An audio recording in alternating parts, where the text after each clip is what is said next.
mooy nday charte réew mi dafa laa tiim ma tiim sénégalais yëpp. ma fàttali la ni élection présidentielle 2012 bi mu amee deuxième tour bi dañ laa laaj ni la bu président Abdoulaye Wade gagné nga ni bu fekkente ni nee na gañe na fii la ñu jógee dem fekk ko pale génne ko ci biti. loolu mooy waxi fitna bu fekkee am na ku am fitna ci réew mi président Macky Sall la tudd lii ma lay wax nag man lu ma assumé la. alhamdulilah mbokku auditeurs u Fafa TV yëpp ñu ngi amaat mbégte di dellu siwaat ak yéen saa su nekk suñu jotaay yi nga xam ne ñu ngi koy faral di leen seqal tey nag alhamdulilah ñu am mbégte tase ak Serigne Ababacar Mboup moom nga xam ne moom mooy coordonnateur ànd sàmm jikko yi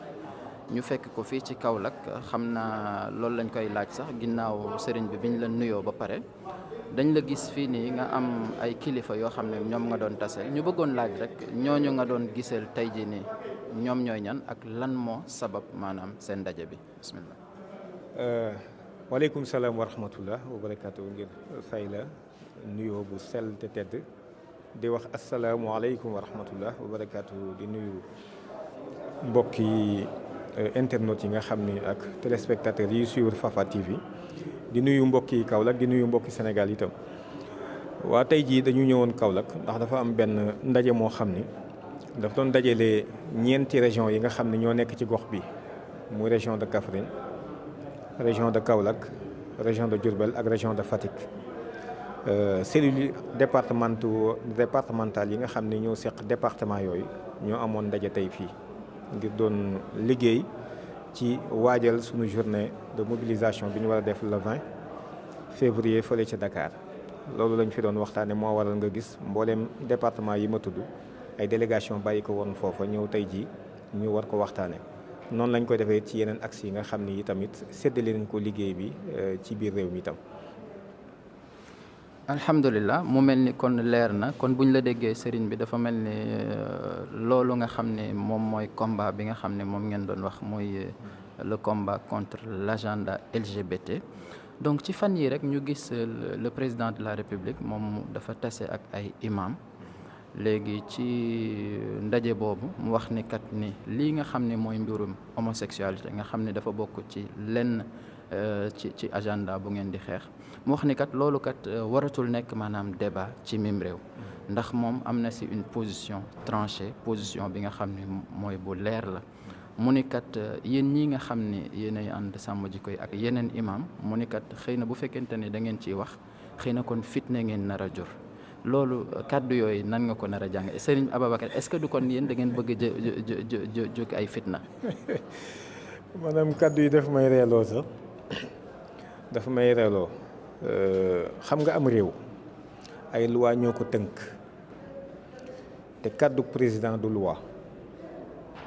ñaareel bi tamit moom président dafa war a xam ni teraanga ji ko Sénégalais yi defal ngor gin ko ji tey jii mu nekk ci boppu Sénégalais yi loolu yàlla moo ko dogal waaye mi ngi ko jaaree ci Sénégalais yi kon dafa am lu mu seq ak Sénégalais yi ci worma ci bàyyi xel jox gëdd ak bàyyi nopp.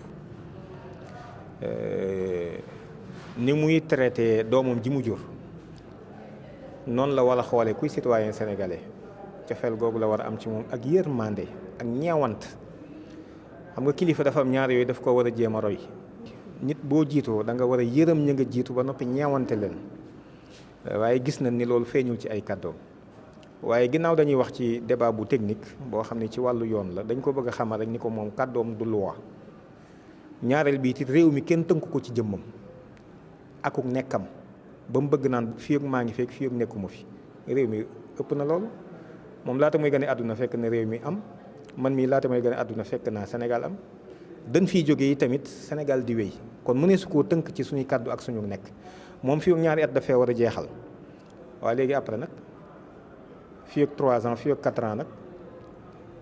xam nga loolu du lu leer askan yu mënta sukkandiku ci loolu benn biir la ñaareel bi question bi moom da ciy wax double langage maanaam da ciy wax ci kaw wax ci suuf te loolu ñun xam nañ ko te loolu ci leen jëme suñu communication ngir askan wi xam ko xam nga dafa am li ñuy wax une position officielle boo xam ne mooy Sénégal li mu wax te seq ko mboolem banqaas yi nekk ci biir àdduna bi EPU benn mécanisme la boo xam ne Nations Unies moo ko jël di ko doxal ngir woo réew yi ci ndigal yu mu leen jox ci ñu soppi seeni loi ak règlement nga xam ni juróomi at yu nekk Sénégal day dem foofa Nations Unies ne ko li ma la digaloon nga war koo soppi sa constitution say loi say règlement lan nga ci def lan nga ci deful Sénégal ni ko ndigal nangam ak nangam def naa ko ndigal nangam ak nangam tàmbali naa ko ndigal nangam ak nangam nag moom am naa ci jafe-jafe ndigal nangam ak nangam nag moom maa ngi tàmbali woon di ko kii ndax gis naa ni tool ba yoon waa ngi bëgg a nooy su ko defee ñoom ñu jàngat yooyu yëpp seet yi ci Sénégal am gàllankoor fan la gàllankoor gi nekkee ñu waxtaane ko ni ko nag bala nga fee dellusiwaat na nga ci wane ay kii ndax loolu bokk na ci lii tax Sénégal ñu mën koy lebal xaalis li tax Sénégal ñu mën koy accompagner ci secteur nangam ak nangam ak nangam bokk na ci lii tax Sénégal ñu mën koo baal bor yooyu mooy li ci jiitu fi mu nekk nii. loolu dafay am solo moom bu fekkente ni du ko wax ak askan wi ñun danañ ko leeral askan wi ndax ñun Sénégal rek lañ am askan wi rek lañu am alors loolu moo waral mbir mi moom bi mu demee ci EPU bu 2018 yàggul Sénégal war naa demaat 2023 waaye 2018 Sénégal dafa wax ne mbirum góor jigéen loi Sénégal terewu ko loolu bokkul ñoom ak li ñu wax te lii may wax nii képp ku dégg sama kàddu tàppeel rek rapport EPU 2018 nga def tiire def Sénégal lii ma wax da nga ko ci fekk kon ñoom li ñuy wax dëgg muy seen position mooy Sénégal terewul ngóor jigéen nee na terewuñ ko daanuñu ko te amul kenn ku ñu téye ci kaso yi ngóor jigéen tax ñu téye la lii mooy position officielle bu Sénégal léegi nag loolu nañ ko laf neex kon xam nga ni wax ji ñaar la kon dañuy wax ca kaw di wax ci suuf beneen bi ci des si njëmmi mbiru contre nature ñoom dañuy wax ne loi bi Sénégal jël na ko ba pare waaw yaa xayti loi bu Sénégal jël ba pare dolli ci ay daan am na fi ba tey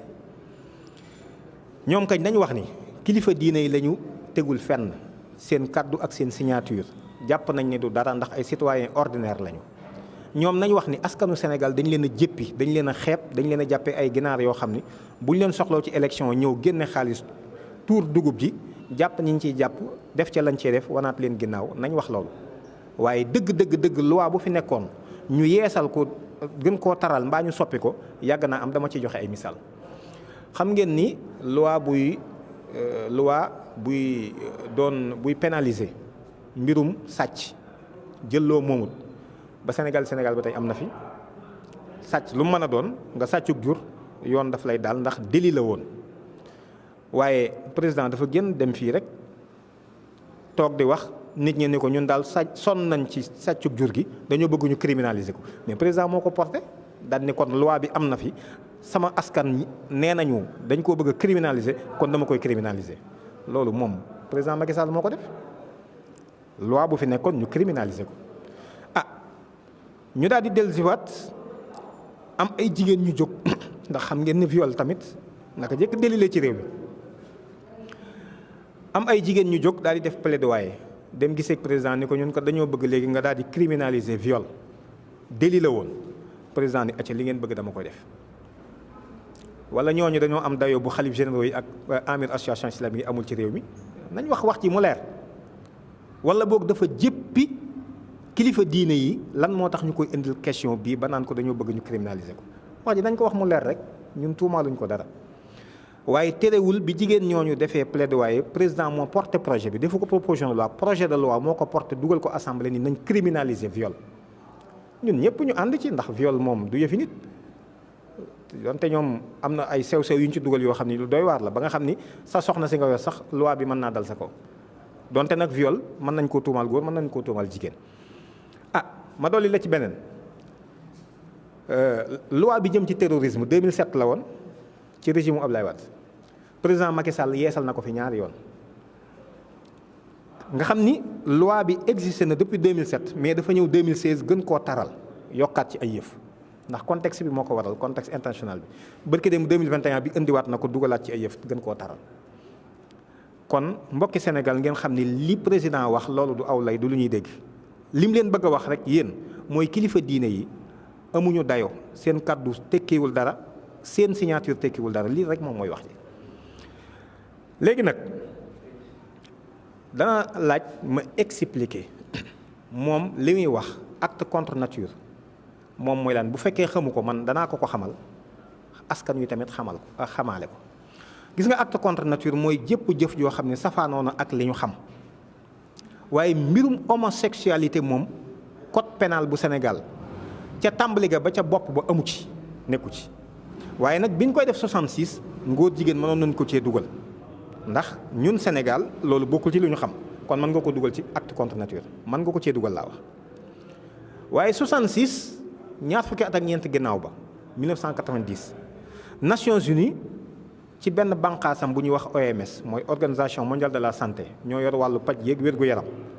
ñoom ñoo wax ni li ñu jàppe woon ak acte contre nature jàppe ko lu safaanoo ak li ñu xam doonatu ko muy góor jigéen ci la décidé 17 mai 1990 retirer homosexualité sur la nouvelle classification internationale des maladies yemul ci loolu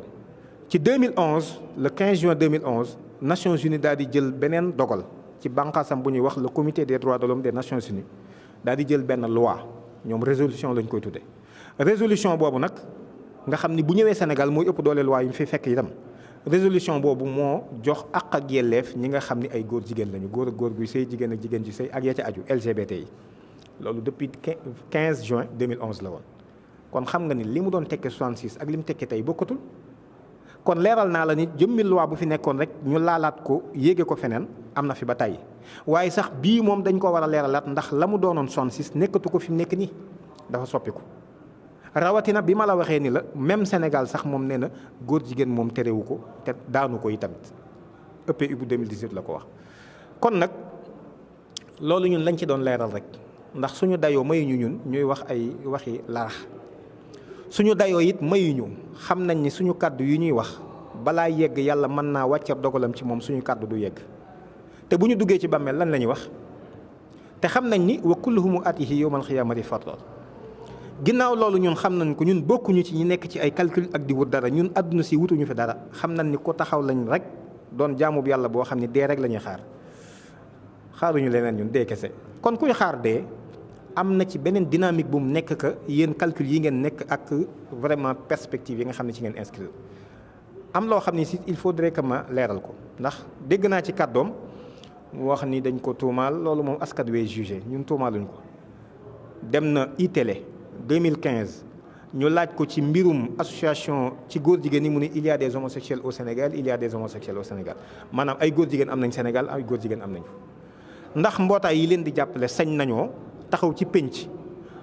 wax ci mbir moomu ak woote ca def campagne la wax question bi nañ ko dégluwaat bu baax def ci campagne maanaam woote ci mbir moomu président ni ko sañ nañu ko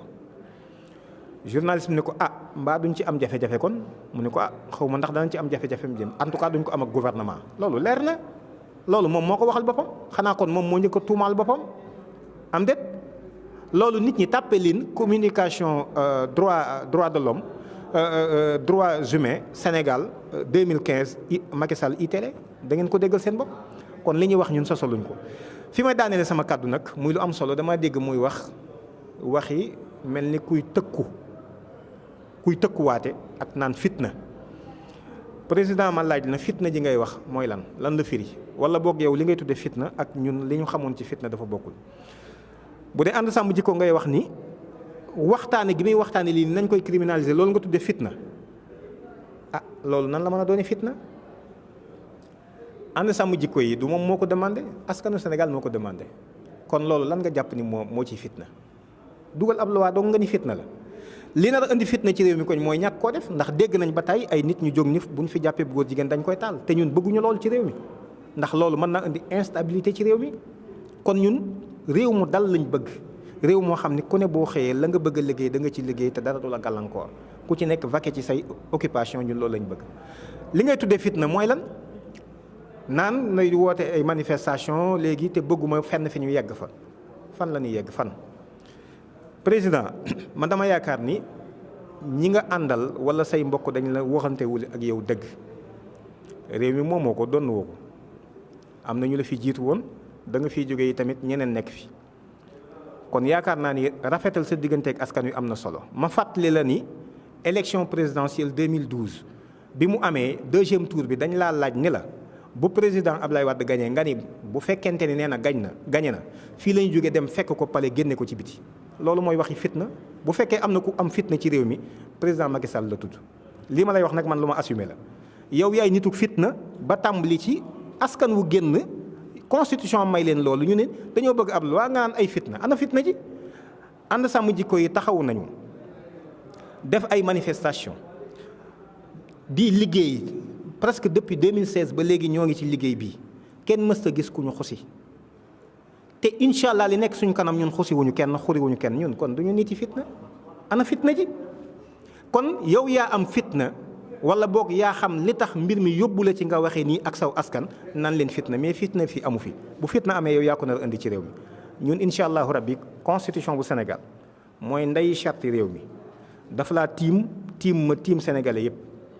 moo consacré que ni mbooleem kuy sénégalais sañ ngaa def manifestation am nga sañ-sañ bi te yow tiimoo yoon man tiimuma yoon keneen tiimu fi yoon. bu fekkee da ngaa bëgg a wane ni da ngaa tiim yoon nag da nga xam ne ñun nga ko seqal ñun du ñu nit ñu ñuy xub du ñu nit ñoo xam ni dañ ñuy ger ñun ñaar yooyu du marché ci ñun kon li nga war a jàpp te xam ko mooy. déglul sa askan wi ñoo bëgg loi bii ñu def ko pour réew mi am ak dal pour préserver suñu njaboot pour préserver pencum réew mi aussi loolu il faudrait que ñu comprendre ko ñun woote wuñu fitna tey woote wuñu ko ëllëg te duñ ko mas a woote lépp lu ñu yoon may nag danañ ko def constitution moo ñu may ni am ngeen sañ-sañ ci def manifestation incha allah dimanche le 20 février 2022 qu'il pleuve ou qu'il vente ànd sàmm jikko yi danañ taxawal suñu manifestation incha allahu rabbi ba xam ne yow yaa ñu koy empêché wala keneen parce que loolu constitution bi moo ñu ko consacré wasalaamaaleykum wa rahmatullah. waaleykum salaam wa rahmatullah jërëjëf.